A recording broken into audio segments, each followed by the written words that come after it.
காலத்துல மாப்பிள்ளை பைக்குனே ஒரு பைக்குக்கு பேர் என்ன? Splendor bike. மாப்பிள்ளை பைக்குனே பேரு. ஆனா இப்ப யாரும் அந்த பைக் வாங்குறது இல்ல. ஏன் தெரியுங்களா? அது சீட் சர்ஃபேஸா இருக்கு.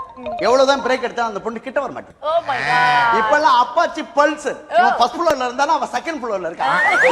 பிரேக் எடுத்தா சொயன்னு வருது. புருஷன் அப்படி ஓட்டும் போது பொண்டாட்டி இப்படி புடிச்சிட்டு போதே புறம்போக்கு நிலத்தை வளைச்சு பிடிச்ச மாதிரியே பிடிச்சிட்டு போகும். அது என்ன அன்பு பண்பு பாசம் நினைக்கலாம். அதெல்லாம் ஒண்ணு கிடையாது. உளுந்தா மாவன 2 பேரும் உழுவும். இந்த உலகமே ஆண்களுக்கு துரோகம் பண்ணுதுனே. நான் உண்மையே கேட்கிறேன். ஒரு கர்ப்பிணி பெண் வந்தா உண்மையே ஒரு 7ஆம் மாசமோ 9ஆம் மாசமோ ஒரு பொண்ணை உட்கார வச்சு அதுக்கு சந்தனமும் குங்குமம்லாம் தடவி சேலை கட்டி விட்டு 50-100 காசு வச்சு சீமந்தம் கொண்டாடுறாங்களே, அதுக்கு காரணமான ஆம்பளையால் பக்கத்தில் நிக்கிறானே அவனுக்கு 10 ரூபா காசு கொடுக்குறாங்களா சார்? ஒரு 50 ரூபா 10 மாசம் ரெடி பண்ணிட்டு மாப்பிள்ள இந்த 100 ரூபா ஒரு கட்டிங் போட்டு வா சொல்றாங்களா? நியாயமான கேள்வி. அரசாங்கமே துரோகம்.